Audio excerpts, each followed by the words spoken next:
Muito bonito, Bernardo, gostei. Bem, nós vamos abrir... embaixador Recupero, que é embaixador não por acaso, já se adiantou e pediu para fazer um comentário aqui. Depois o Carlos Mussi. Embaixador, no microfone, por favor. E eu sugeriria que as pessoas, digamos, dirigissem perguntas a partir, digamos, entre si, inclusive, não necessariamente para mim. Buenos días. Yo voy a hablar en español, por favor, por cortesía a nuestros visitantes, ¿no? Y quiero hacer solamente un comentario sobre el profundo cambio de contexto de desarrollo entre la fecha en que ha sido escrito el libro y los días actuales, ¿no? Porque realmente la idea de desarrollo en ese momento era básicamente una idea de desarrollo vía industrialización. Era el presupuesto de todo, ¿no? Y no era solamente la CEPAL, aún las teorías más centrales se basaban en la idea que los países deberían industrializarse y adquirir la capacidad de exportación de manufacturas a los mercados de los países industriales. Esa era también la idea que estaba por detrás de la integración latinoamericana, de el primer Tratado de Montevideo de 1960, más tarde de Alade en 1980. Nos íbamos a integrar ¿cómo? Por medio de la industrialización. Ese camino no era equivocado. Y la prueba es que los asiáticos, China, pero antes Corea del Sur, Singapur, Hong Kong, más tarde Malasia, todos los asiáticos han recurrido a esa idea y han tenido éxito. Porque ¿cuál sería la medida de éxito? Sería lograr un desarrollo durante décadas que fuera capaz de estrechar la brecha entre el nivel de ingreso per cápita y de productividad entre el país en vías de desarrollo y los países avanzados. Eso solamente lo lograron los asiáticos, quizás en nuestro continente. Chile está un poco cerca de esa posición, pero la realidad es que durante ese período en que vigoraba ese paradigma, para utilizar la expresión de Bernardo, durante ese período nosotros tuvimos un cierto éxito, pero limitado. No llegamos a lograr realmente 40 años de crecimiento continuo, a pesar de que, por ejemplo, Brasil, que en ese momento se hablaba de estancamiento, entre 1940 y 1980, exactamente el momento en que el libro ha sido escrito, el medio, en ese periodo tuvimos 40 años de crecimiento con un promedio de crecimiento real de 7% al año. En esos años solo tuvimos un año, 42, con caída de producto. Y en realidad multiplicamos el Producto Bruto por 15 y por 5 veces el ingreso per cápita, a pesar de que la población había crecido 3 veces. Ahora, en el periodo siguiente, de 80 hasta 2020, el año próximo, hemos tenido un crecimiento de solamente, el crecimiento medio, promedio, de 0,8%. Perdimos 2 décadas. La década de 80 y actual son décadas en que tuvimos un crecimiento negativo de producto per cápita. Entonces, eso muestra que, desgraciadamente, en la época en que el paradigma era vigente, y sobre ese paradigma es basado el libro, no hemos logrado, por contradicciones internas, sacar todo el provecho que el paradigma ofrecía. E meu comentário é exatamente esse. Agora, há indicações claras de que esse paradigma se ha agotado. Se ha agotado por muitas razões. Primeiro, porque já não há mais uma dinâmica de crescimento do comércio mundial. O crescimento mundial do comércio, que crescia 2 vezes mais que o produto, agora cresce metade do produto. E não é solamente uma questão atual. Desde 2008, há a tendência de que o crescimento mundial do comércio ha perdido sua dinâmica anterior. Por encima disso, há o protecionismo de Trump, por exemplo. Aun se ele não se mantém no poder, os candidatos demócratas não vão a cambiar muito a política. Os tempos em que Estados Unidos era uma espécie de agujero negro que se tragava todas as exportações mundiais, se ha acabado. E não há, em realidade, outro país que haja tomado esse lugar. E, em seguida, há o que Fernando Henrique ha mencionado, o impacto da inteligência artificial, da robotização, hace com que a ideia de que país pobre pode desenvolver-se com indústria têxtil, com indústrias de mão de obra barata, se está terminando, porque atualmente já não há mais, incluso com a inteligência artificial, se pode volver a ter industrialização e localização. Então, eu queria solamente concluir dizendo que o livro era totalmente válido nesse momento, mas como não hemos logrado sacar todo o proveito desse momento, hemos perdido o momento. E agora o que é necessário é que você escreva outro livro, porque o que necessitamos é qual será o novo paradigma. E eu concluo solamente, já que é o momento de frases, e Bernardo citou uma muito boa. Há uma frase de Ortega y Gasset que me pareceu luminosa, porque ele disse: não sabemos o que nos passa. E isto é precisamente o que nos passa, não saber o que nos passa. Muito bem. Excelente. Carlos.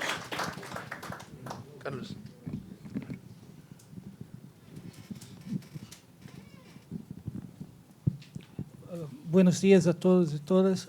Vou tentar mi espanhol. Eu sou Carlos Mussi, sou o diretor da oficina da CEPAL em Brasília atualmente. Então, com muito gosto ver todos os amigos aqui de vários anos.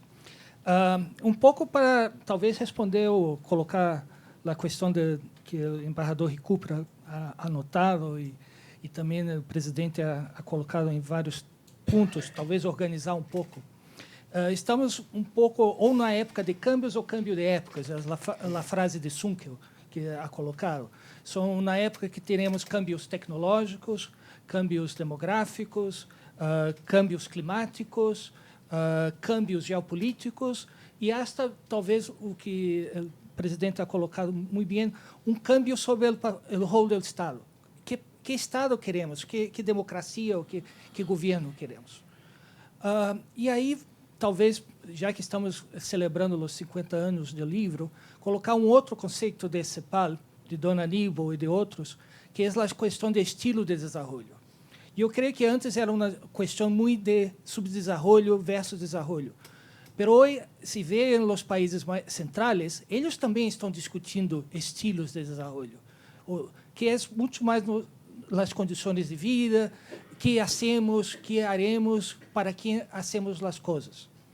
Aí a CEPAL e a oficina, especialmente, ha colocado a ideia de que, para discutir esta nova visão de estilo de desenvolvimento, como o próprio livro Dependência, Desenvolvimento e Estilo de Desenvolvimento necessitam uma atualização, uma revisão, colocamos a ideia de eficiência, algo para que Samuel possa ler algumas coisas nossas, temos que colocar algumas palavras-chave que llamem o Google assim para ele.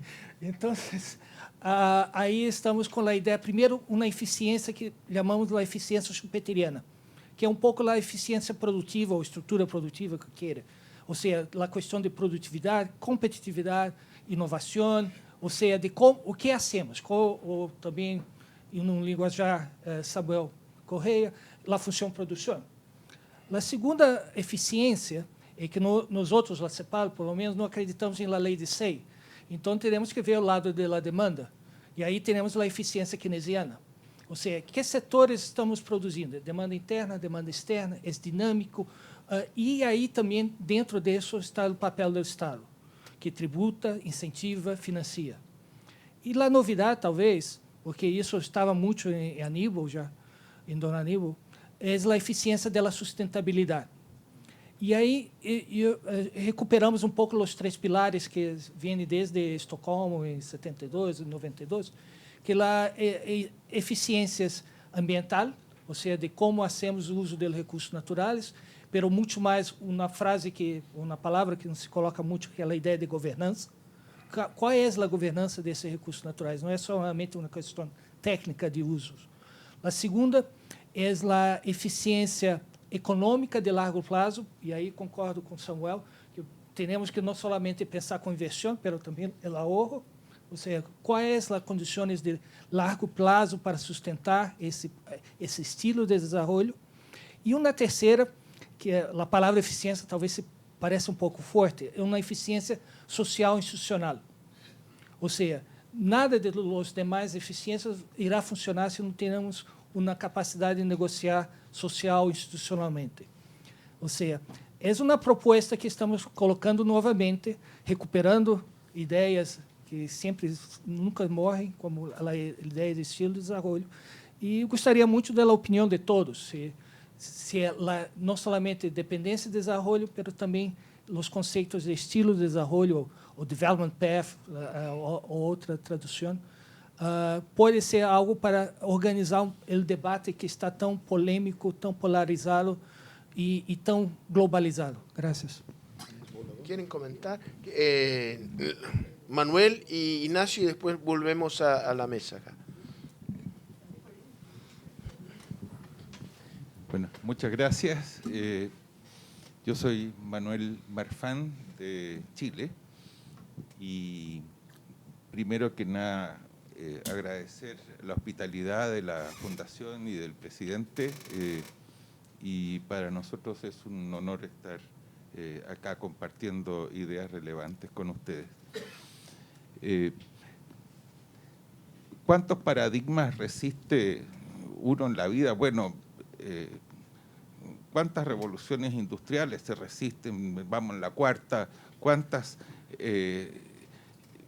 revoluciones industriales hubo desde el siglo XVIII hasta la aparición del hombre? Ninguna. Estos son todas cosas que son parte de la modernidad y ocurren cada vez más rápido.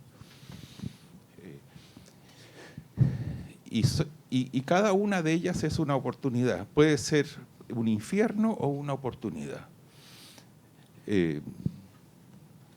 Inglaterra era la economía más moderna en el siglo XIX, lejos. Y sin embargo, esa modernidad coexistía con miseria.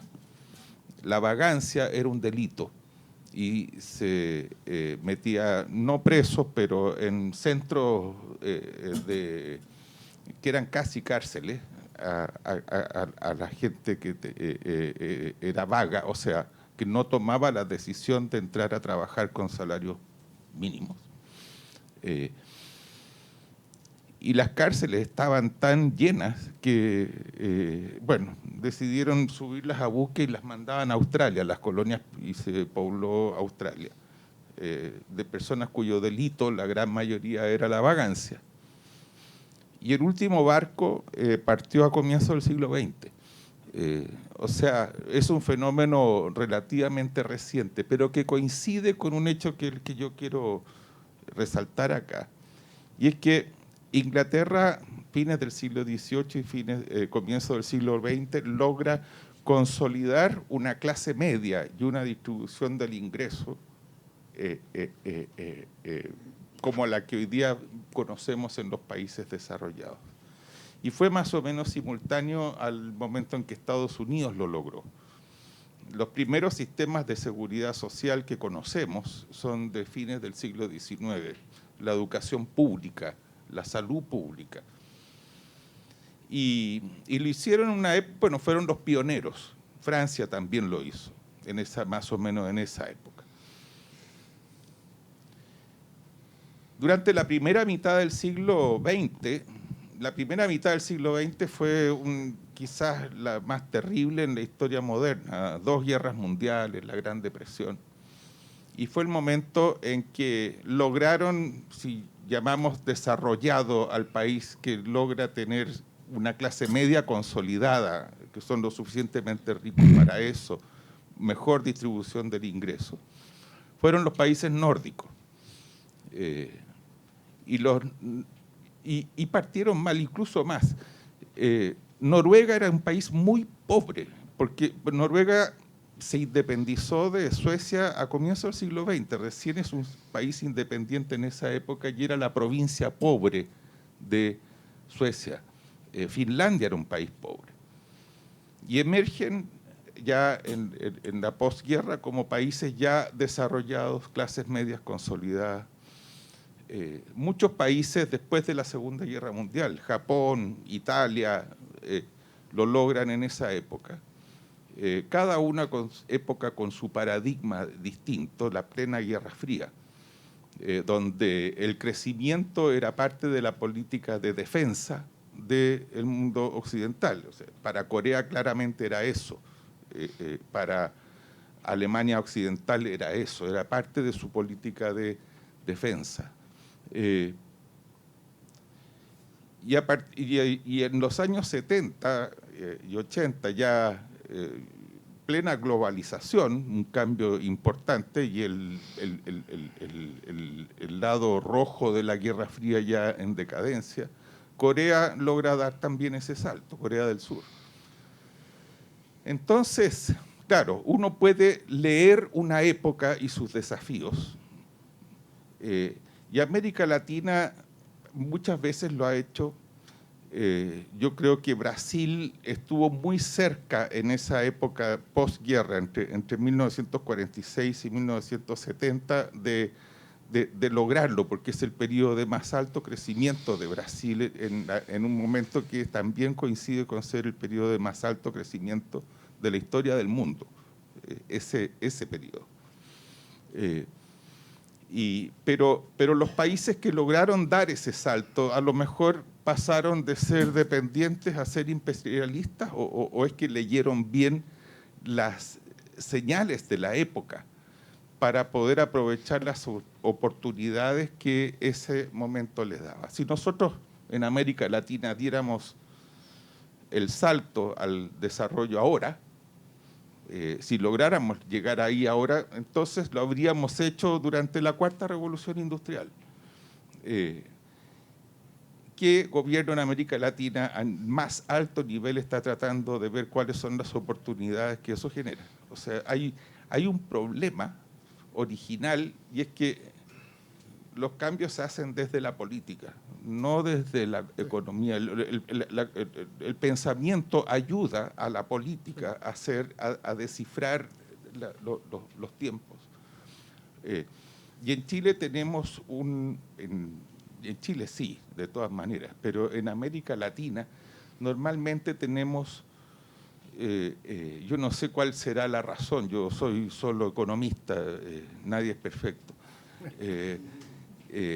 pero me da la sensación que el presidencialismo lleva a que la política tenga horizontes de 4 años, lo que yo tengo que hacer es llegar al poder, porque una vez que tengo el poder, repetírmelo. Entonces, con excepciones notables, mirado desde afuera, por lejos, para la crisis asiática, Brasil era la economía más vulnerable de América Latina, el año 97-98, y venía haciéndolo ya hace mucho tiempo. Tuvo una transición que no fue buena desde el gobierno militar para dar estos saltos, por razones políticas.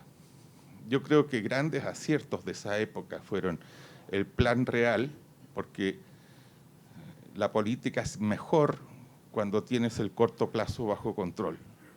Si el corto plazo es un caos, la política también lo es.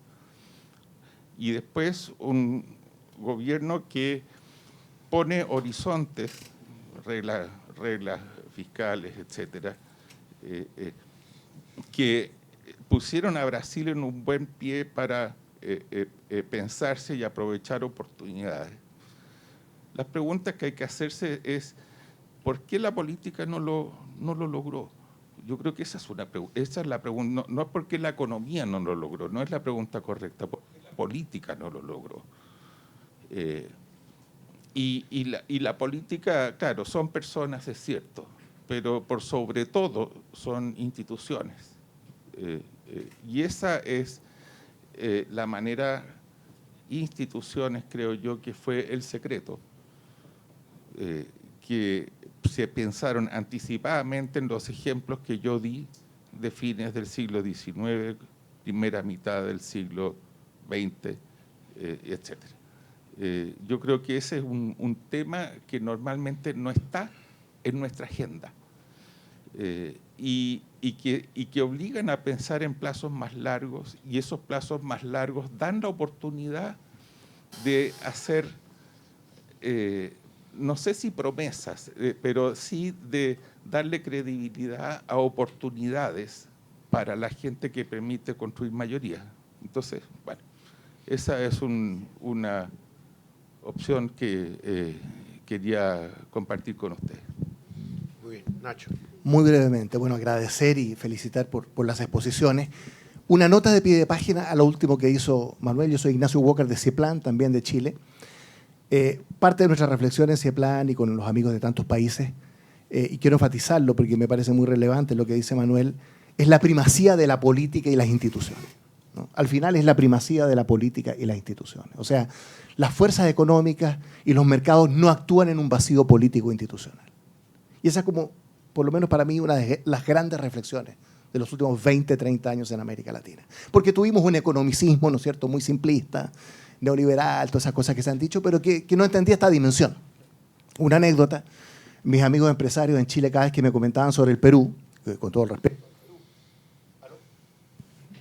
Los peruanos un sabotaje ahí. Te cortaron el micrófono. Entonces, siempre en Chile, los últimos 10 años, nuestros amigos empresarios nos dicen, hay que mirar al Perú, miren qué maravilla, la inversión, el estatuto del inversionista, la minería, etcétera.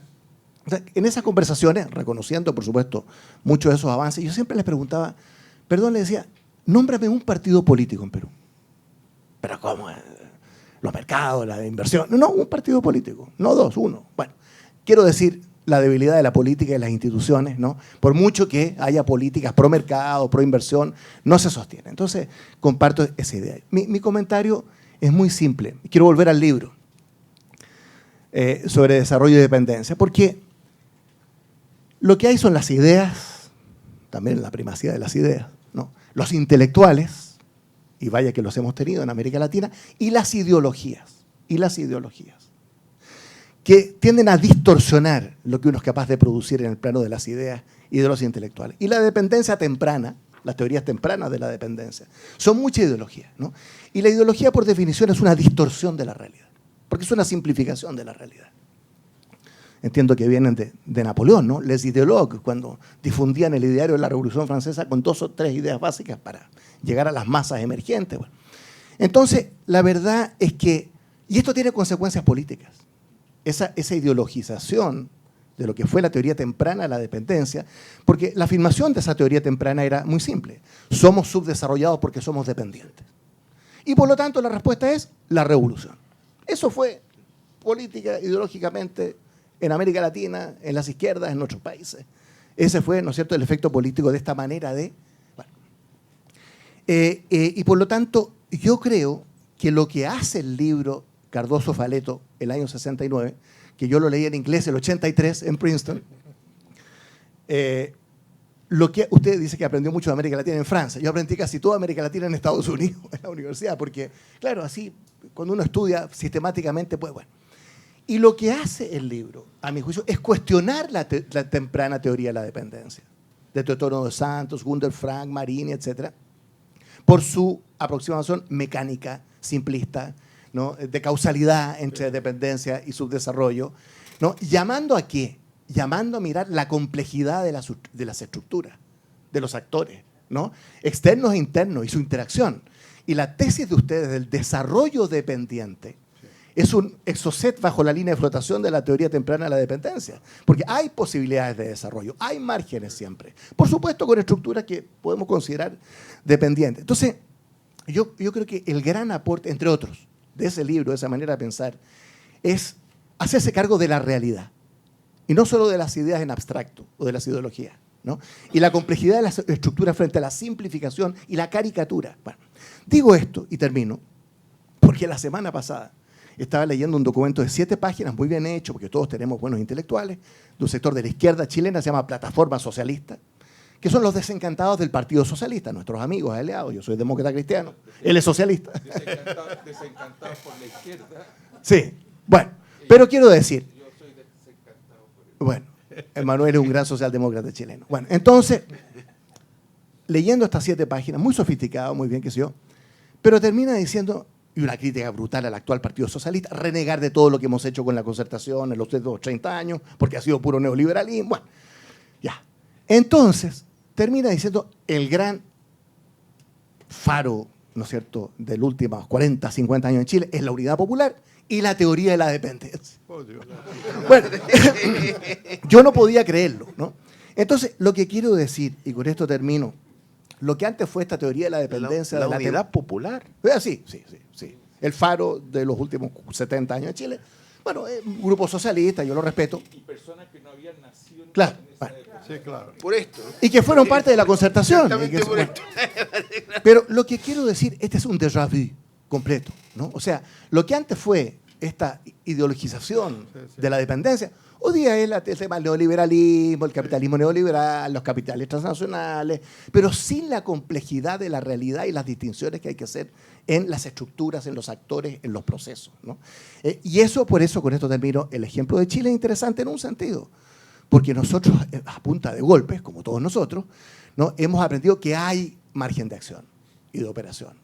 Claro, Chile es un país pequeño, 18 millones de habitantes, pero nos hemos integrado a este mundo interdependiente, ¿no? Y bueno, un ejemplo solamente, a mí me tocó firmar el Tratado de Libre Comercio con China el 2005, yo era ministro de Relaciones Exteriores, el presidente Lago, o sea, hace 14 años, el intercambio comercial Chile-China eran 5.000 millones de dólares.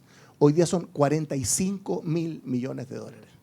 9 veces en 14 años, ¿no? Entonces, hay margen. Y eso es lo que yo creo representó el libro, con una tremenda contribución. Hay margen para el desarrollo, a hacer las cosas bien, y este déjà vu ideológico, neodependentista, llamémoslo, a mí me asusta mucho porque conocemos esa historia y dónde termina. Daniel, ¿quieres? ¿Quieren reaccionar a los comentarios? Sí, reaccionen a los mejor que reaccionar o no escuchar. reaccionar. Está bien. Muy deprisa. Voy a intentar hablar en castellano. Mi castellano es peor que el portugués de mi compañero acá. pero de todos modos vamos a intentarlo. No, además yo hablo portugués porque eso también sale por internet. Son miles de personas que nos escuchan y a lo mejor mi castellano no lo entiende, pero el de los chilenos no lo entiende. O sea, es muy cerrado, muy difícil. Bueno. Pero vamos por partes. Primero, hay que reconocer, como dijo Recupero, que a la época es otra, y en aquel entonces había la obsesión por el crecimiento del mercado interno. Yo me acuerdo muy bien que en los años 70 mirábamos a los países de Asia, principalmente Corea, no sé cuánto, como sencillas plataformas de exportación, con menosprecio, porque no eran plataformas de exportación. No nos dábamos cuenta de que el mundo había cambiado en el sentido de que todo dependería de haber una conexión y la exportación. Hemos hecho políticas de socialización del mercado, ampliación del mercado interno. Se comprende. ¿Por qué? Porque había mucha exclusión y había que meterlos adentro del mercado. Todo lo contrario de lo que pasa hoy día, que cuando se habla de populismo, son los que no quieren. Populismo en América Latina es lo contrario, los que vengan, ¿no? Vamos a a dar espacio para que sobrevivan y vamos a crear un mercado interno. Era esa la visión. Creo que no hemos entendido lo que los chilenos entendieron, que había que hacer una conexión. Por eso me referí a las huitro chilenas en Francia, porque eran las ostras, porque era importante haber conexión.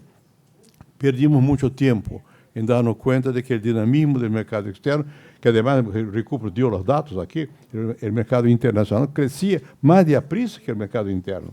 Y nosotros perdimos mucho tiempo con esa cuestión. No hemos logrado, perdimos, no tuvimos la sensibilidad para lo que estaba en marcha en el horizonte. En cuanto a lo que usted dijo sobre los estilos de desarrollo, de la CEPAL y todo eso, sí, yo creo que es importante. Y lo que se mencionó aquí sobre la cuestión ambientalista, de los ambientalistas, en el fondo lo que quieren hablar es de un estilo de desarrollo, ¿no? No es otra cosa. Por cierto que hace hincapié en la cuestión de la preservación, no sé cuándo, pero es otro modo de vivir. Y en términos concretos, mis nietos no quieren tener auto. No necesitan el auto. Hasta, bueno, los hijos más o menos. Dicen que sí, pero usan auto. Pero es verdad, hay un otro modo de vida, a eso se refiere, que vienen de lejos. Yo participé de los grupos preparatorios de la conferencia de Estocolmo. Había en Suiza un grupo, no me acuerdo cómo se llamaba, Marc Nerfin, que era el tipo que trabajaba con Maurice Strong, que organizó aquello allá, etc. Y entonces teníamos la visión de un otro desarrollo, otro estilo de desarrollo. Eso siempre estuvo un poco presente en la visión de que era... Y había la idea, el Club de Roma empieza con eso, con el agotamiento de recursos naturales. Bueno, no es esa la idea hoy, de agotamiento solamente, es otro tipo de aprovechamiento de los recursos naturales, pero eso creo que viene de lejos y creo que fue una agregación al pensamiento anterior, que era un pensamiento más bien economicista. De la CEPAL era, no solo de la CEPAL, era nuestro también, era mucho más mecánico, ¿no? El estilo de desarrollo fue un agregado importante, donde de alguna manera se introduce la idea antropológica, es la cultura lo que cuenta, ¿no? Y eso es un añadido al pensamiento anterior. Y yo creo que está ahí. Se sabe que además no solamente el crecimiento económico, sino las transformaciones en modo de vida. Yo me acuerdo muy bien que cuando yo trabajaba en la CEPAL, había un gran anhelo. Ojalá en América Latina fuera posible obtener $1.000 per cápita.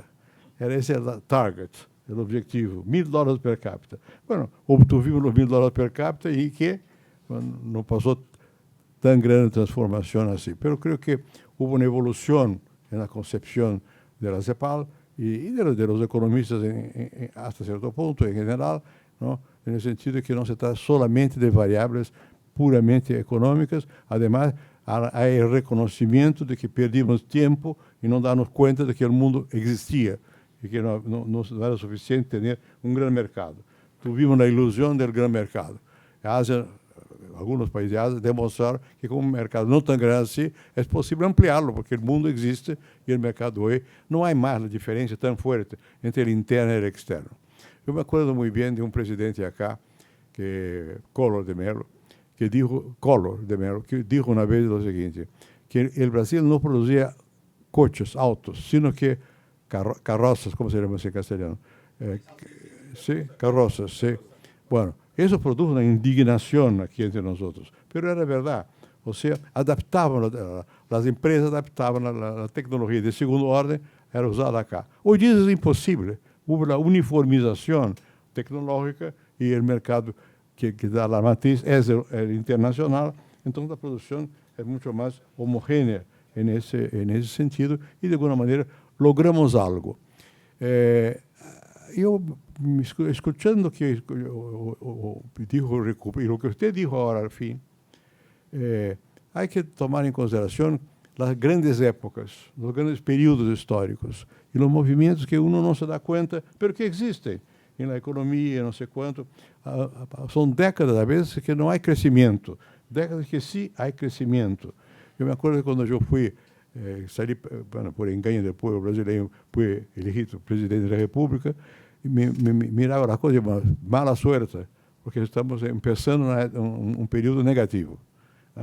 Bueno, no podía decirlo en público porque no corresponde, pero yo tenía la sensación de que la buena época se estaba agotando. Se demoró un poquito, pero se ha agotado. Bueno, luego vino China y correspondió al presidente que me sucedió un periodo de expansión de las commodities. Después se agotó también. Eso cuenta. Hay movimientos que no son perceptibles y que no dependen directamente de la política. Sin embargo, yo estoy de acuerdo con lo último que se dijo acá.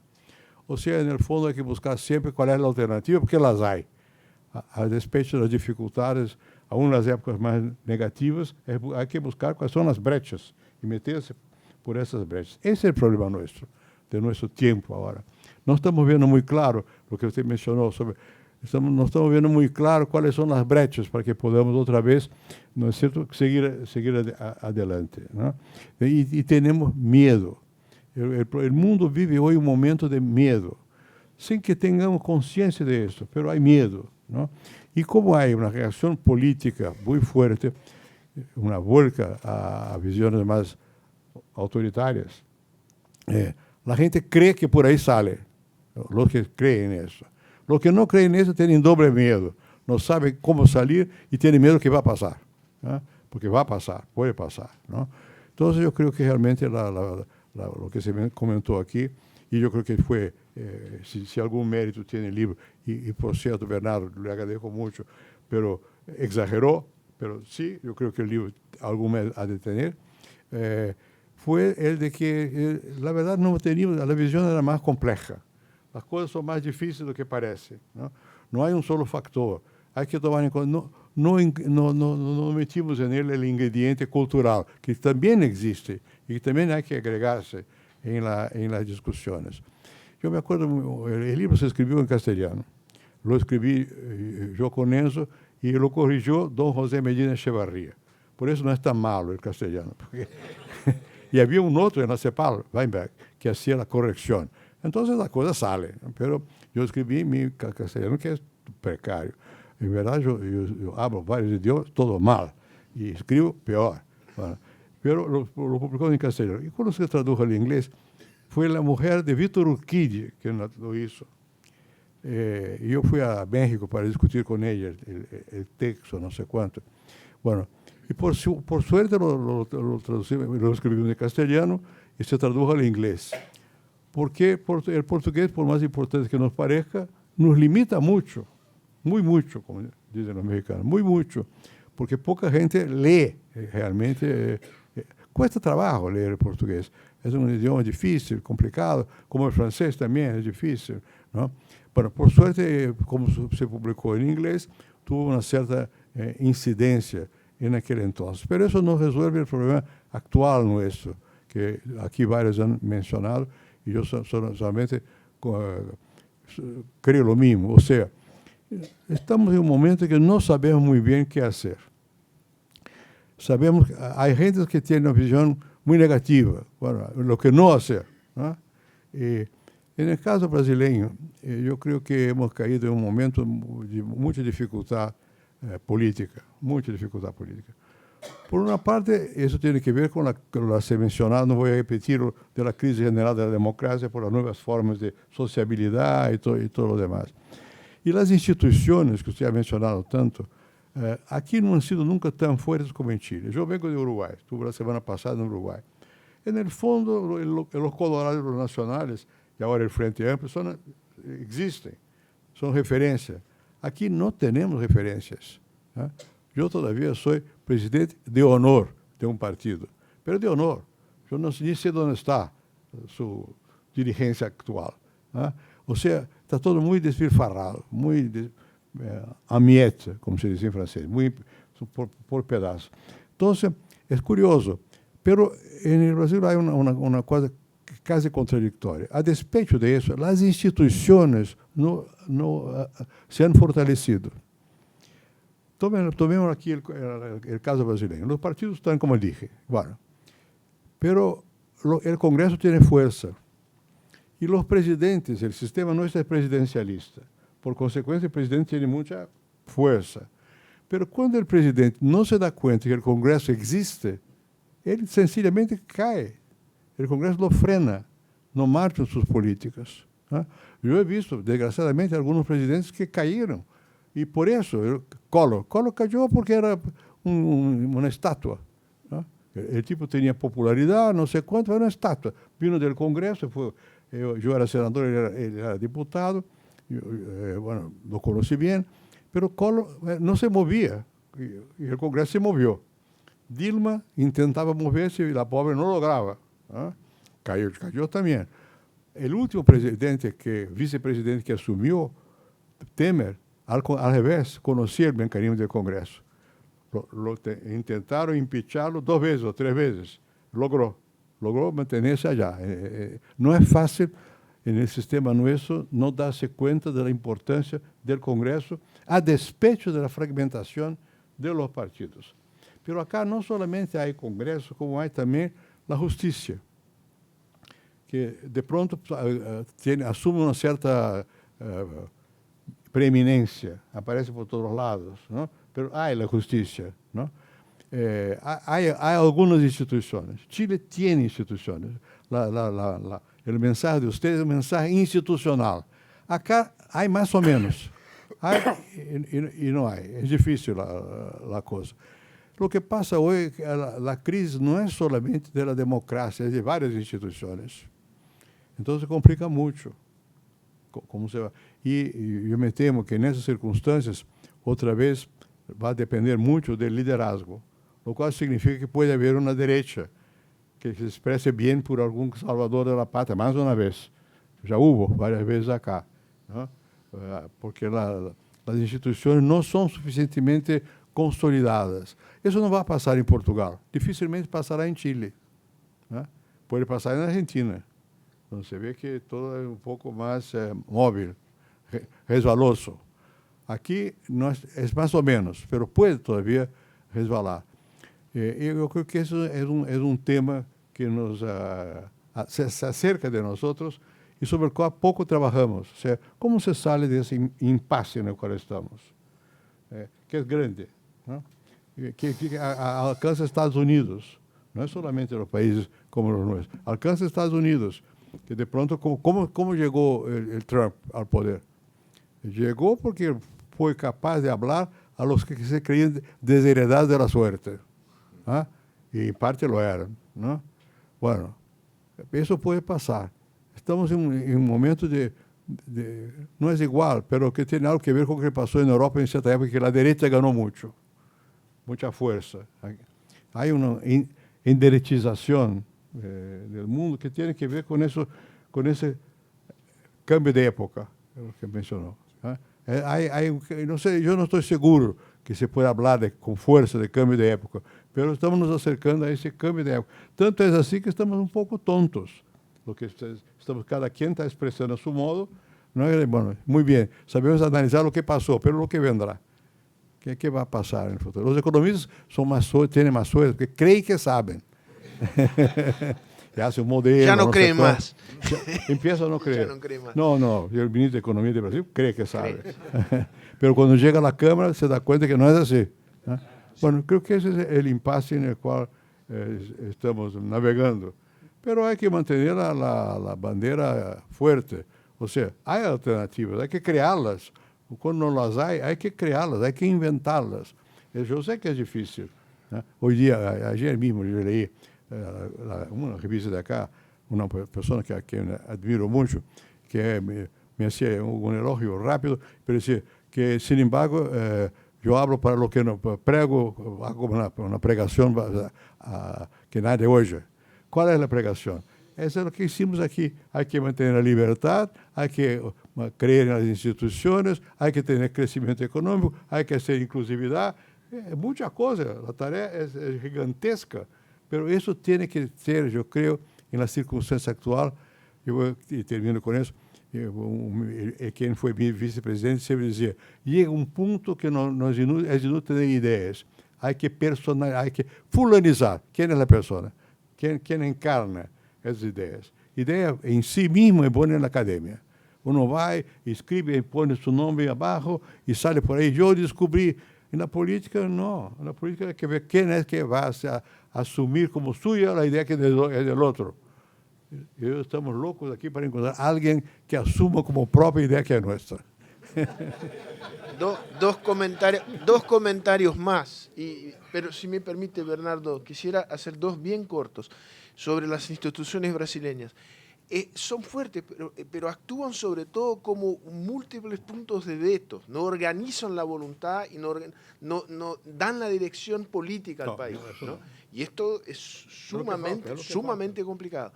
El otro es el tema de, está bien la cuestión de estilos de desarrollo, pero el tema más crudo de que tenemos todavía un ingreso per cápita que es muy bajo. Somos un país de clase media baja en el mundo, ¿no? No aprovechamos los años dorados de 40 a 80. Terminamos muy mal este periodo. Nos costó muchísimo para organizar la casa y ahí también la casa se desorganizó, ¿no? La organización nos tomó 15 años, el gobierno tuyo, el de Lula en alguna medida, y bueno, y ahí se destruyó esto, ¿no? Lo que se imaginaba que se había consolidado se hundió. Entonces, y tenemos una presión distributiva tremenda en Brasil. Y la tarta tiene que crecer, porque si no crece la tarta, se vuelve imposible procesar la distribución con instituciones políticas tan frágiles y ahí estamos sumamente vulnerables a procesos autoritarios, ¿no? Porque el nivel de tensión social en este país, basta con mirar lo que está pasando, no se manifiesta necesariamente en términos estrictamente políticos, más en términos, ni siquiera necesariamente en términos de protesta social, pero el crimen organizado, ¿no? Que recluta a centenares de jóvenes pobres en las periferias del país. Esto está cambiando enteramente el paisaje social del país, ¿no? Y de una brutalidad tremenda. We are not in Kansas anymore. Daniel y Samuel. Me sumo a los agradecimientos. Mi nombre es Daniel en el micrófono. Mi nombre es Daniel Sobato, yo soy el director regional para América Latina de IDEA Internacional. Gracias por la invitación y me sumo a las felicitaciones. 3 puntitos muy concretos. 1, cerramos otra década decepcionante. Empezamos la década con una carta del presidente del Banco Interamericano de Desarrollo, Luis Alberto Moreno, en julio del 2010 al Financial Times, cuyo título era Welcome to the Latin American Decade. En aquel momento crecíamos al 6%. Nos hicimos la ilusión de que la crisis del 2008-2009 no nos había afectado, porque después de haber caído 2% en el 2009, rebotamos al 6% promedio regional. Estábamos cerca de lo que decía el embajador Recupero, del 7%. Desde ahí tuvimos una pista de esquí permanente de caída, promedio para toda la década 2.2%, último quinquenio por debajo del 1%. Terminamos este año, en el mejor de los casos, si acierta CEPAL, que la corrigió a la baja 2 veces, porque decía que íbamos a crecer como al 2% y ahora estamos en el 0.5%, con una década decepcionante. Así que es otra década perdida en un mundo que se mueve muy rápido. 0.6% implica que estamos creciendo 4 veces menos que lo que crece el mundo, que ya también fue corregido a la baja, y estamos creciendo 10 veces menos de lo que está creciendo Asia. O sea, es salvaje el desenganche y el desacople que estamos teniendo en esta torta que tenemos que hacer crecer. Segundo, si vemos los crecimientos de productividad son tremendamente decepcionantes. Es decir, por un lado la productividad está desacelerándose a nivel mundial, pero claramente en nuestro caso es decepcionante. Y sin aumento de productividad, obviamente no nos vamos a poder insertar. Tercero, nos hemos reprimarizado muchas economías. No solamente no nos hemos industrializado, sino que algunos avances que habíamos hecho en industrialización los reprimarizamos por los altos precios de commodities. O sea, es una región que ha perdido la brújula, claramente, más allá de ciertos avances. Y por lo tanto, cuando el presidente Moreno hablaba de Welcome to the Latin American Decade, el Latin American Decade ya había pasado, fue la década anterior, que fue cuando la región sí creció al 4%. Así que ahí tenemos un desacople muy, muy, muy serio. Segundo, creo que tenemos que volver a Hirschman, pensar en lo posible antes que en lo probable. Creo que ahí hay un elemento muy importante de indicación para buscar esas alternativas que decía Nacho, que creo que es muy importante. Tercero, estamos celebrando 40 años del inicio de la tercera ola democrática, que arrancó en 1978-79 en la región. Y la verdad que estamos encontrando un nivel de profundo malestar con la política, de fatiga democrática, de marcada debilidad institucional y una crisis de liderazgo. Mañana salen los datos de la POP, que van a ser devastadores en términos de el apoyo a la democracia, va a ser el nivel más bajo, que lo corroboró ya Latinobarómetro. Se disparó la insatisfacción con la democracia, o sea, hay mucho crispación social que estamos viendo país tras país. Así que ahí tenemos una duda muy fuerte. Claramente coincido de que la salida pasa por la política. Hace 15 años, en la época que estaba Enrique Iglesias, escribimos un libro con Andrés Alamán, con Edmundo Jarquín y otros, que se llamaba La política importa para el desarrollo. Pues el BID cerró la unidad que tenía en materia de modernización. CEPAL propone un plan de desarrollo para el Triángulo Norte con cuatro componentes, del cual no hay un componente de fortalecimiento institucional. No hay un componente de fortalecimiento institucional en un país como Honduras, donde el presidente está acusado de haber recibido dinero en narcotráfico y su hermano está preso por narcotráfico en Miami. No hay un fortalecimiento institucional en Guatemala, donde el actual presidente Jimmy Morales expulsó a la CICIG, que es la Comisión contra la Impunidad. Entonces, estamos queriendo hacer desarrollo sin política y nos sigue yendo mal, porque sin política no es que la economía va a ayudarle a la política, es que la política se termina chocando frente con la economía. Así que creo que ahí hay un desafío muy importante de cómo reintroducimos el tema de la política y un tema que con este cierro. A los 40 años de la transición a la democracia y del inicio de la tercera ola, lo que estamos descubriendo es que no basta con una democracia de mejor calidad, sino que necesitamos también tener mejor gobierno, necesitamos buena gobernanza. Y ahí nos estamos encontrando con un Estado que no se ha modernizado, no se ha vuelto estratégico, no tiene base fiscal, no tiene los niveles de transparencia y rendición de cuentas y no ha incorporado el tema de la cuarta revolución industrial y de la digitalización como debería. Entonces yo me pregunto, ¿cómo vamos a tener buenas políticas públicas con todos estos déficits? Y vuelvo a Hirschman. Concentrémonos en lo posible antes que en lo probable, pero si perdemos otra década en las mismas condiciones que perdimos esta década, realmente vamos a quedar muy, muy atrás.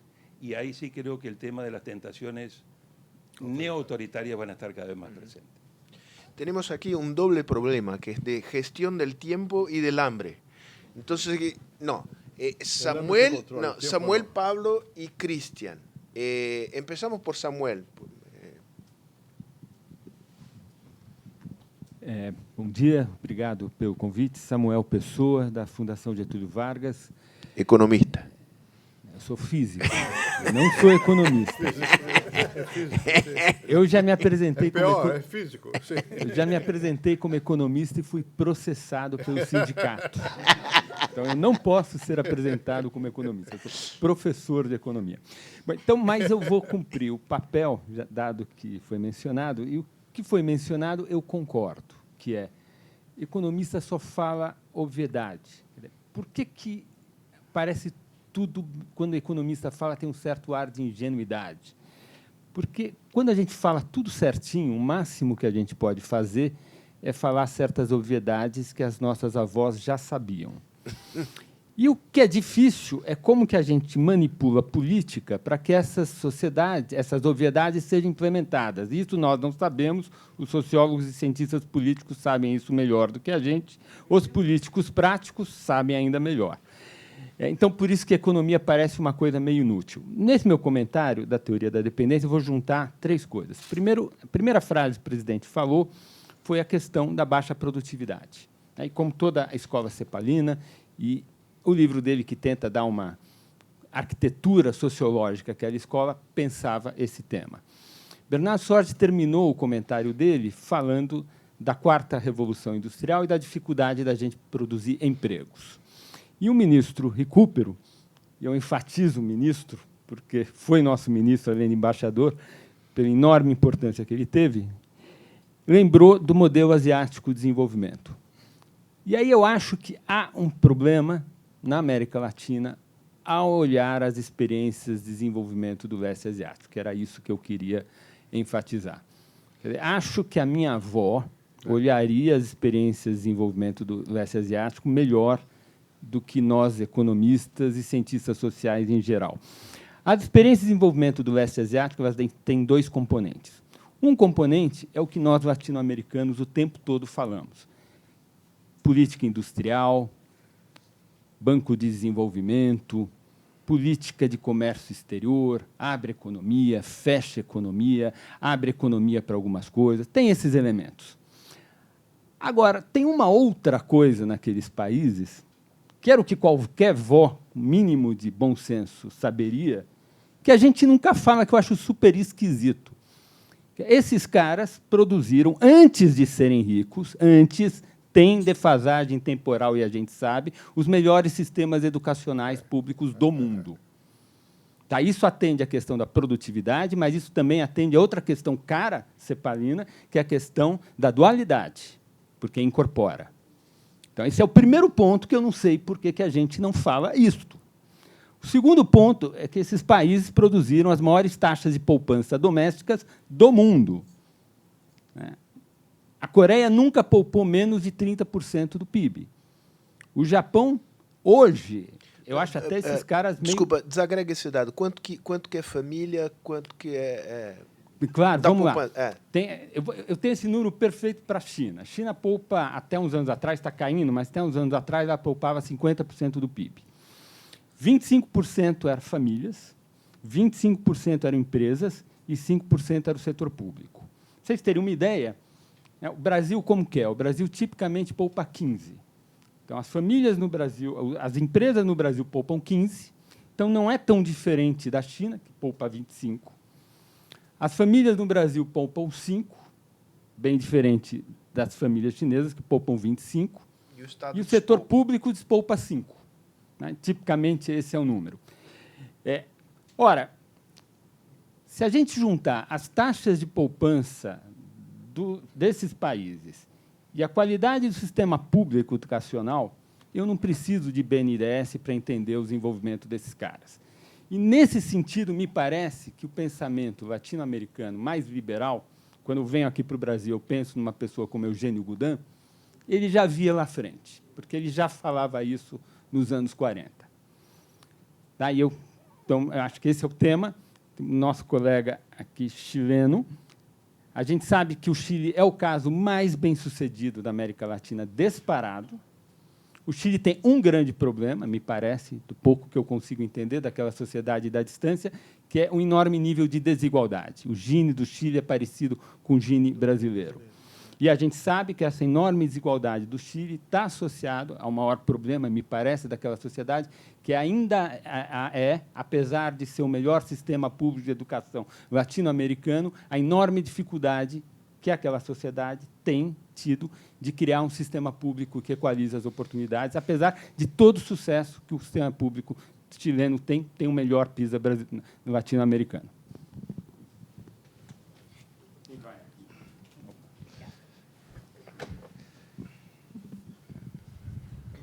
Gracias.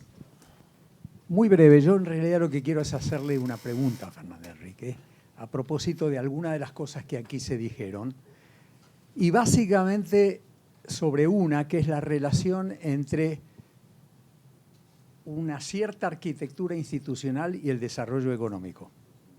No lo entiendo. ¿Qué quiero decir que no lo entiendo? Rápidamente algunos ejemplos para ilustrar lo que no entiendo. Los países que incorporaron una clase media sólida, para no decir un ingreso per cápita de un cierto nivel, en el Asia, desde el fin de la Segunda Guerra Mundial, estoy pensando Corea y Japón. Japón tenía antecedentes, pero hablo Corea y Japón, son casos claramente de anexión institucional, y voy a decir algo más, de reformas agrarias impuestas para volver conservadores a los campesinos, con toda razón, por parte del general MacArthur. Puedo entender Europa.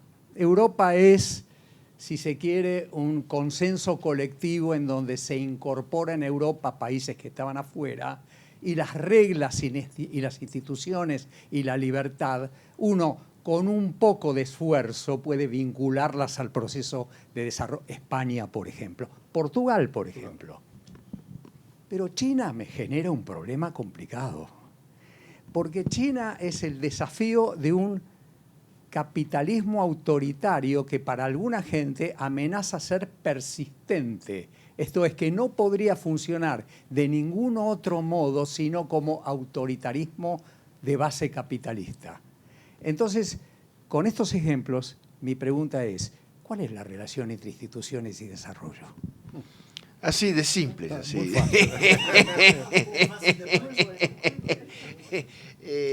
Christian. Obrigado, vou ser breve.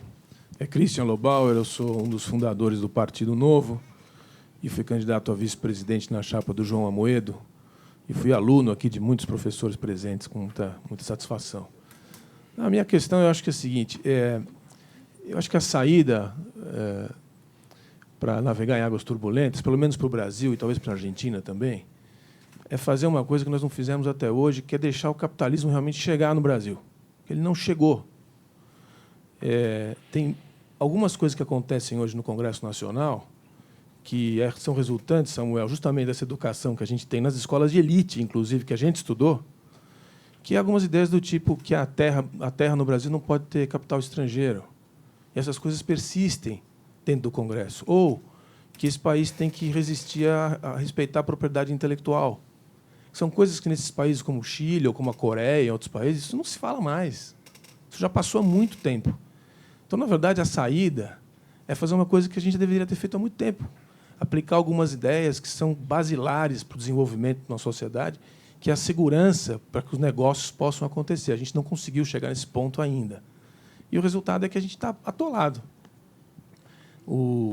Eu acho que assim, a abertura para um capitalismo e a abertura do comércio, inclusive, que a gente tem falado há tanto tempo, há tantos anos e não consegue fazer a abertura, que não é escancarar, etc., é simplesmente realizar uma inserção nas cadeias globais de valor, etc., é o que vai colocar o Brasil. É fazer o contrário, hoje em dia, do que está se fazendo, o que o Trump está tentando fazer, o que esse debate de fechamento que o presidente citou aqui está caracterizando o momento atual. A gente tem que fazer exatamente o contrário, porque a gente ficou atrasado.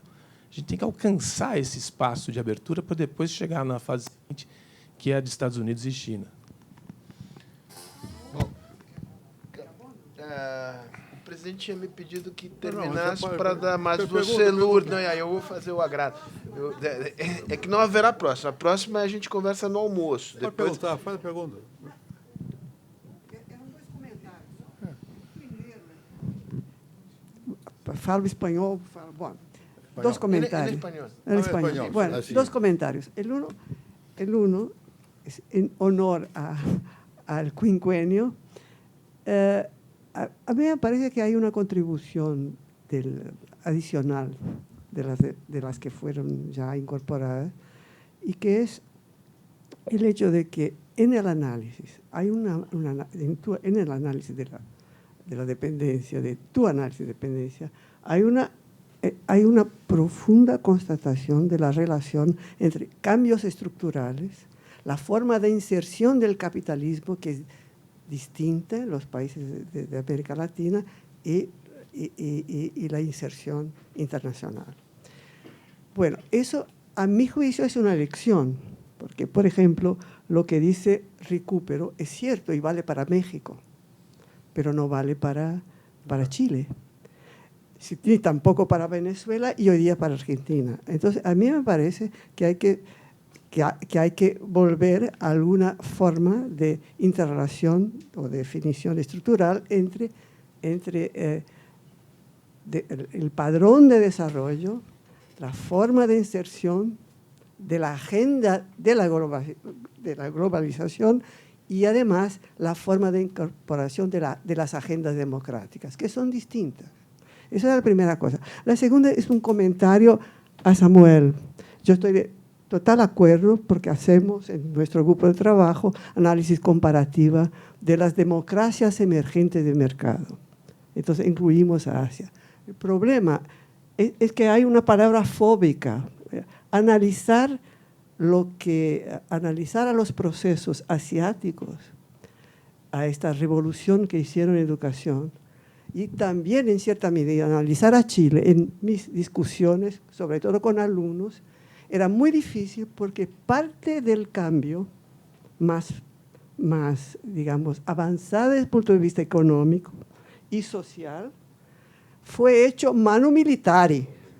Entonces hay una resistencia brutal, yo veo con mis alumnos, o vía con mis alumnos, de tratar de defender al proceso chileno, y yo soy patriota chilena como ustedes, porque ¿Y todavía crees en la unidad popular o no? No, no, esto se fue. Pero yo creo que hay palabras fóbicas en nuestra matriz democrática, o sea, nuestra agenda democrática, la elaboración de lo que queremos con nuestra agenda democrática excluye que se tengan en el horizonte las relaciones complejas entre instituciones políticas y cambio socioeconómico. Eso me parece es un déficit y es parte de la matriz latinoamericana también. La mesa acá. Yo dos comentarios rápidos. A ver, los temas son amplísimos, entonces no se trata ni de comentar, es más una reacción simple y rápida. Estilo de desarrollo y el esfuerzo de llevar en consideración instituciones, excelente. Lo que yo siento, y eso lo estoy dejando para pensar en el futuro, es que el tema de instituciones es un concepto multifacético, multiniveles, ¿no? Que va desde lo obvio, el judiciario, el Congreso, hasta las instituciones que mencionamos antes, que Artigas, Tiranos Temblat, lo que yo llamaría recursos humanos en un sentido que es difícil, ¿no? Tirás una bomba encima de Japón, destruís todo y continúa habiendo japoneses. Son los microfundamentos de la cultura, que es otra manera. Es una forma de decir la misma cosa y no decir nada, ¿no? Sí, claro. O sea, es un juego semántico. Hay un problema aquí, que es difícil, sabemos que es importante, pero como no sabemos cómo modelar, cómo darle números, conceptualizar aquella historia de que uno busca la llave, no donde se perdió, pero donde hay luz, ¿no? Estoy buscando la llave aquí, pero se perdió allá, pero aquí hay luz, ¿no? O sea, es difícil modelar, por lo tanto no lo estudiamos. Pero todavía hay un espacio para interpretar. O sea, el tema de instituciones es muy complejo y que no se puede salir corriendo y tratar de entender un poco más. Creo que exige mucho más esfuerzo, ¿no? Entonces, el segundo tema, que es un tema que quizás ni lo debería traer, pero que es lo que hoy a mí es mi fantasma, las relaciones entre capitalismo y democracia son relaciones muy complejas. Siempre fueron altamente intencionadas. Nosotros, bien intencionados, siempre quisimos creer que son naturales y lo mejor para el desarrollo, lo mejor para la democracia, lo mejor para el pueblo, etcétera. Nunca fueron simples. Están quedando complejas inclusive por factores otros, como los nuevos sistemas de vigilancia. Imagínate el mundo 2050, ¿qué significa democracia cuando cada paso de uno está siendo transmitido por televisión? O sea, el mundo está cambiando tanto que la propia noción de lo privado, la base de la democracia es la separación entre público y privado. Esa separación todavía existe o va a existir en 20 años.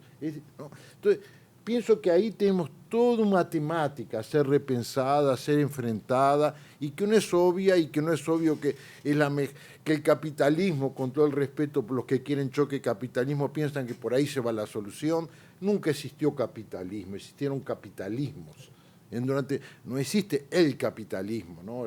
Existen mecanismos que son usados de una forma u otra, llevando a los efectos a veces los más perversos, el señor Adolf Hitler le gustaba el capitalismo, obviamente que le está hablando de otra cosa, de su capitalismo, pero no, hay que tomar un cierto cuidado con las palabras y con el significado histórico y contextual que puede tener y las implicaciones políticas, culturales, ¿no? O sea, no es para desvalorizar, por el contrario, es para repensar y dar un sentido concreto en las circunstancias actuales. ¿Qué puede ser el capitalismo posible, el que queremos, y la democracia posible, la que queremos? Y ahí obviamente se recoloca el tema de las instituciones y qué instituciones posibles, y obviamente la gran importancia de tener un estadista en el poder que sabe elegir, speaking up. Uno no puede tratar de todo. Uno invierte, ¿no?, en aquello que puede ser una brecha para seguir avanzando, empujar, que después vendrán otros, esperemos que empujen por otros lados. Bueno, son muchas cuestiones, yo no tengo fuerza intelectual para contestarlas, pero vamos a intentar algo. Esa cuestión, la última que se planteó acá, es muy complicada, que es la relación entre instituciones y crecimiento y economía, ¿no? Y es verdad lo que señaló Bernardo, que hay muchas formas de vinculación, y yo diría que yo mencioné en passant esa cuestión, que hay que meter un poco más de antropología en las cuestiones. No estamos acostumbrados a trabajar con la antropología, estamos acostumbrados a trabajar con la economía, con la sociología, con la ciencia política, pero la antropología, o sea, hay ciertos valores que son culturales y que se mezclan todos, ¿no? Yo mencioné la conversación que tuve con Putin, yo conocí razonablemente algunos rusos, chinos también, para no hablar de los occidentales. La forma de razonar no es la misma. Hay algo que está entrañado, que tiene que ver con la cultura y que se mezcla con las instituciones y que tiene consecuencias en la vida. A despecho de que, si uno mira el mapa del mundo hoy, por todas partes es capitalismo. Un tipo u otro, las economías son de mercado, ¿no? Pero algunas son autoritarias y otras son liberales. Yo el otro día escribí en una columna sencilla que tienen los diarios de acá, que hay dos tipos de... Hay una tendencia más autoritaria y una más democrática, es eso. En todos los casos hay libertad de mercado, hay mercado. Pero ¿cómo es ese mercado? ¿Es más autoritario o más abierto? Y en algunos países la libertad como práctica y como valor es muy fuerte. Haga lo que ocurra, pase lo que pase, va a seguir siendo así. Y otros donde no, ¿no? En Rusia no. Rusia no tiene una tradición de libertad. Tiene una tradición de que la gente acepte el orden, hay orden, aceptan, que viene de arriba, ¿no? Aún en China, de otra manera, quizás con una politesse, con más modo de hacerlo, ¿no? Aquí confunde libertad con desorden. Quieren que a nosotros nos gusta es el no orden, ¿no? No es orden. Bueno, pero el mundo impone una cierta organización. Yo creo que ¿por qué impone esa organización? Yo mencioné aquí. Porque ¿cómo van a funcionar las instituciones? Necesita algún tipo de organización. Yo recién leí una cuestión que se llama World Post, que es una publicación de un instituto del cual yo soy miembro en California, donde se hacía hincapié en que la gran crisis actual no es tanto de las instituciones, sino de la valorización de las instituciones. Las instituciones están funcionando, pero la gente no cree en ellas, ¿eh? Y que la democracia americana se sostuvo hasta ahora porque había creencia en la cuestión. Ahora que hay una falta de creencia. Tomemos el caso que fue mencionado aquí, de Brasil. ¿Qué es lo que ha funcionado aquí mejor y que todavía queda algo? La agricultura funciona. Hay una tradición antigua, una tradición que viene de la esclavitud, no sé cuánto, pero hay una tradición. Hay una tradición de mercado internacional, mercado local, no sé cuál.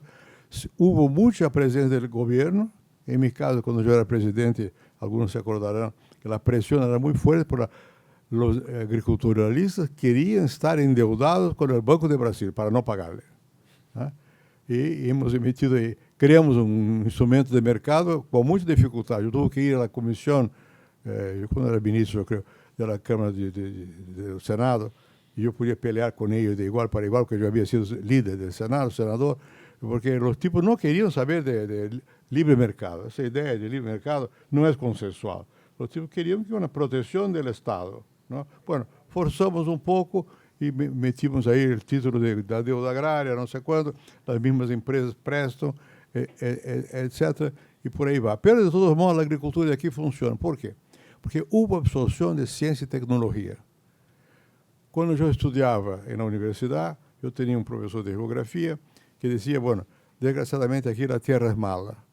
Esa noción de tierra buena y tierra mala no existe más. La tierra se produce, ¿no? Y eso ha sido incorporado acá. Fue incorporado por los agricultores, pero hubo un rol importante de la Embrapa, que es un órgano público, que en mi tiempo tenía más de 1000 PhD trabajando en la Embrapa, que era una cosa importante y que logró grandes avances. Hoy día los agricultores acá son modernos, incorporan tecnología y aceptan hacer la competencia porque tienen capacidad para aumentar la productividad. Entonces, ahí funcionó la cosa. Bueno, funcionó en el sistema financiero. ¿Por qué? Porque la inflación obligó al sistema financiero a modernizarse. Yo en una cierta época vivía en Francia, tenía cuenta en bancos, era un atraso tremendo. En comparación con Brasil de hace muchos años ya. Porque aquí con la inflación los tipos modernizaron todos los sistemas. El sistema financiero existe y es fuerte. Brasil es uno de los pocos países de la región que tiene un sistema financiero propio. El gobierno está endeudado a los brasileños. Hubo época en que no era así, pero ahora básicamente la deuda se resuelve aquí porque hay un sistema financiero fuerte y en el cual se ha incorporado mucha de la tecnología más moderna, ¿no? Bueno, hay un poco de minería, también por la misma razón. Petrobras incorporó, creó geólogos, enseñanza, no sé cuánto, para crear condiciones para eso. Bueno, ¿dónde tenemos dificultad? La industria, porque nuestra industria no se ha vinculado a los canales de innovación del mundo, quedó un poco rezagada, entonces la industria tiene más problemas. Los servicios dependen. En suma, donde hubo avance educacional y capacidad de creatividad científica y tecnológica, la cosa avanzó. Quizás sea ese el gran desafío. El mundo que está de por vida es un mundo que dependerá crecientemente de ciencia y tecnología. Yo daría mucha atención a eso. ¿Hasta qué punto estamos nosotros integrando realmente capacidades nuevas de creatividad, ciencia y tecnología? No es que no haya progreso en la educación. Sí, logramos la universalización de la educación. Puede parecer bromas, pero Brasil tiene 220 millones de habitantes. ¿Cuántos están en las escuelas? Son millones. Es un proceso complicado. Bueno, pero quizás no se decide con seguridad, no se ha avanzado suficientemente en la creatividad y en vinculación del proceso productivo con la creatividad. Creo que eso es fundamental. Y yo mencioné de paso un problema que creo que tiene mucha importancia, que es lo siguiente, la demografía. Es muy difícil para los países grandes avanzar. Cuando logran, es un espectáculo, ¿no? Bueno, pero y hay que compararlos entre ellos, o sea, Rusia, China, Estados Unidos, Pakistán, esos son y Brasil, son países, es muy complicado todo, porque son millones de personas. En Portugal es menos que la ciudad de São Paulo. La ciudad de São Paulo tiene casi 20 millones de habitantes, ¿no? Es una locura. Bueno, ¿qué tipo de educación dar a esa gente? ¿Cómo integrarlos? Tenemos siempre un poco la autocompasión y decir, todo va mal. ¿Qué es lo que va peor acá? Si uno hace una encuesta, es la salud. No es verdad. La salud sencillamente no existía nada. Solamente había las santas casas de misericordia o entonces para algunas corporaciones de empleados. Aparte de eso, nada. Hoy es todo gratuito. Bueno, yo digo un poco por demagogia, pero es verdad. eu uso o serviço, o SUS, o Serviço Único de Saúde Pública. Eu utilizo, porque no hospital onde eu vou, não vou quase nunca, é no hospital del SUS. Os tipos dizem, bueno, pero usted foi presidente, a lo mejor le tratan bien. Bueno, espero que sí, que me traten bien. No estoy procesado, no voy a la cárcel por ahora. Entonces, me tratan bien. Pero la cama es la misma, lo que se usa en la cama es lo mismo, el médico es el mismo, y no es tan malo, es bueno, se sirve. O sea, lograr alcançar uma população inteira com um serviço de saúde é uma hazaña que não muitos países han sido capazes de fazer. E hicimos uma coisa com uma criatividade, porque o sistema não se sabe se é público ou privado, é mesclado. Todos os sistemas privados têm uma parte que é pública e então é mesclado. Foi uma coisa positiva que se isso, não? Bueno, eu, sin embargo, creio, por consequência, eu não tenho uma visão tão pessimista quanto a lo que se pueda passar em los países nossos. Eu creio que hicimos muito. Agora, há que tomar em consideração, como que empezamos mencionando, que há tradições que são péssimas, que todos venimos da Península Ibérica, não? Ou quase todos, não? De São Paulo a Sabarro já não é verdade isso, não? Vieram de outras partes do mundo, mas da Península Ibérica vieram muitos, incluso a monarquia e a esclavitud. Então, isso acá, para mim, eu quando minha ama de leite, era hija de um escravo de meu bisabuelo. Não é de ayer, era comigo. Eu nunca calçava eu mesmo meu sapato. Eu ponia a pata para arriba que ela lo metiera. Né? E claro que hasta de aí a volver uma pessoa demócrata é um trabalho, porque naturalmente não eres preparado para isso, era preparado que outros te sirvam. Né? Bueno, então isso pesa. Dou ejemplo personal, porque pesa. É assim. Bueno, então temos instituições antigas que têm seu peso. Não é fácil cambiá-las. Agora, não é que sejam perfeitas, mas funcionam. De alguma maneira, o Estado aqui é malo. Sim, todos os são malos, e agora, por definição, o mercado é melhor, não sei quando. Há que ver até que ponto. Há setores que funcionam.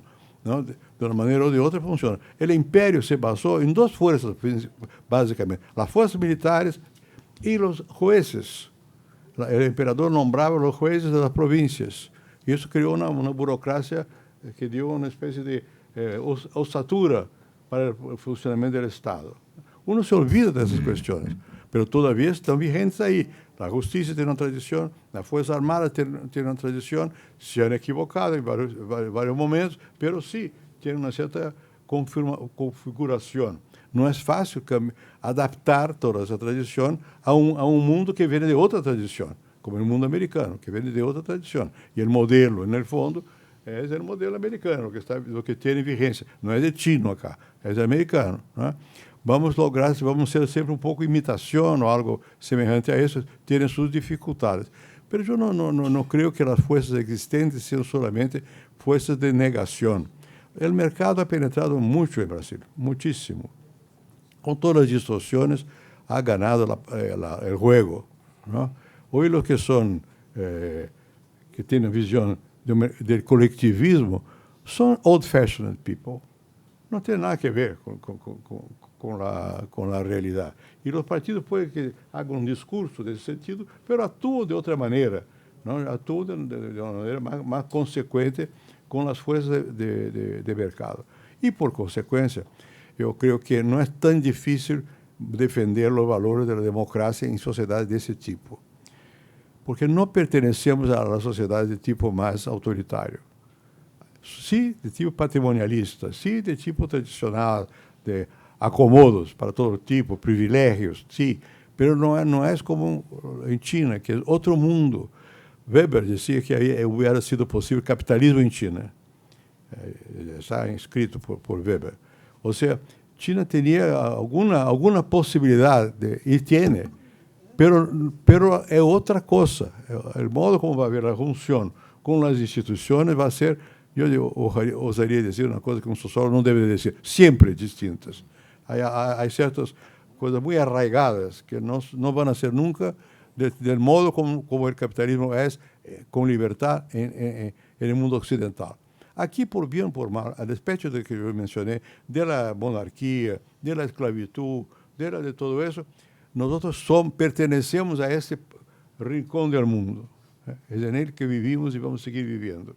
Bueno, entonces yo no soy tan pesimista en cuanto a la posibilidad de simultáneamente crear políticas que sean políticas favorables al crecimiento económico, al desarrollo, y que sean a la vez vincadas a instituciones de la democracia.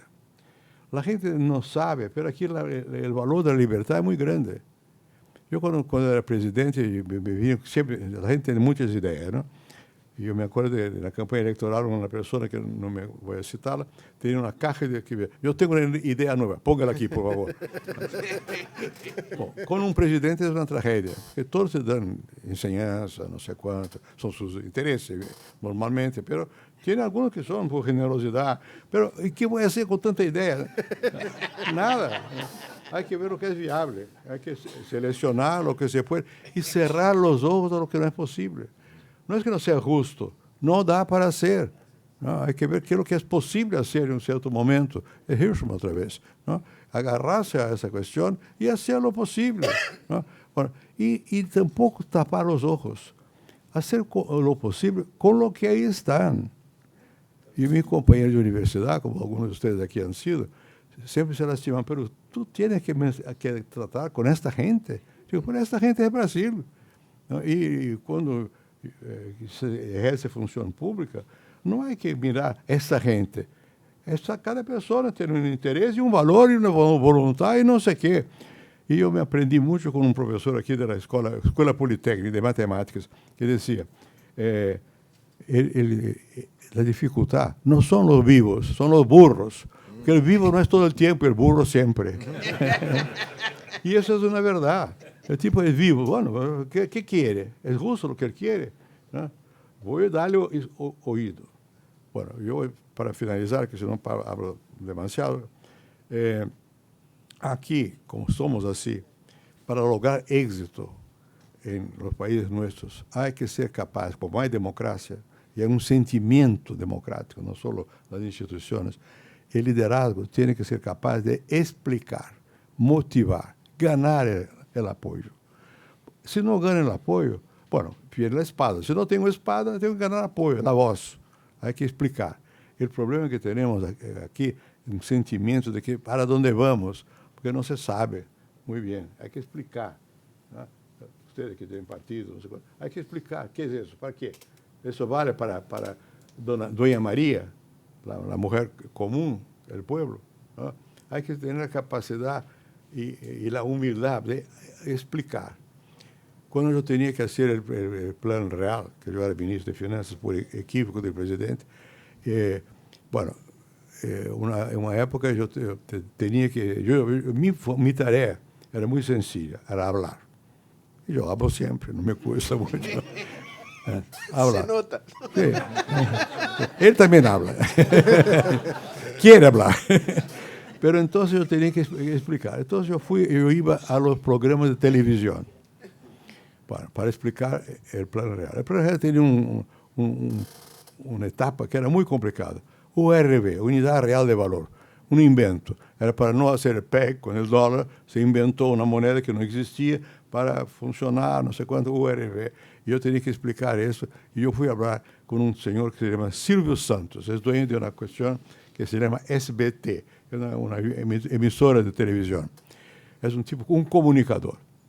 Y yo llegué ahí, no era donde hoy, era una cosa más pobre, y yo tenía que poner una maquillaje, no sé cuánto, y él estaba ahí se maquillando, y yo también, y el tipo me preguntaba, ¿y qué es eso? Y yo trataba de explicar. Él me decía, repito que no entendí nada. Bueno, y yo repetía, digo, va a ser un desastre. Y él me dijo, vamos juntos. Y yo fui con él al auditorio. Él, al caminar me dijo, mire, el promedio de la edad de los que nos van a escuchar es 12 años. Promedio de edad mental. Sí. Bueno, el tipo dio una clase, entendió todo y fue capaz de comunicar mucho mejor do que yo. Bueno, eso yo creo que hace parte de la democracia. Si uno no logra explicar, no logra llegar a las personas, perdió tiempo. O tiene la espalda o perdió tiempo. Hay que explicar. Aquí el problema es que tenemos que explicar y nos falta una explicación sencilla del qué hacer mañana. ¿Por qué? Y que ese qué hacer es colectivo. Hay que explicar porque Brasil, ¿no es? Claro que hay que dar alguna ventaja a categorías, pero hay que tener una idea de hacia dónde vamos, como conjunto, hacia dónde vamos. Es lo que falta ahora. Aí hay gente en el gobierno y que pueden ser hasta competentes, importa pouco, ou mejor, es mejor que lo sean, pero si no son capaces de motivar a la gente, no avanza. ¿Ah? Y ese es el mundo en el cual vivimos. A veces la motivación es equivocada.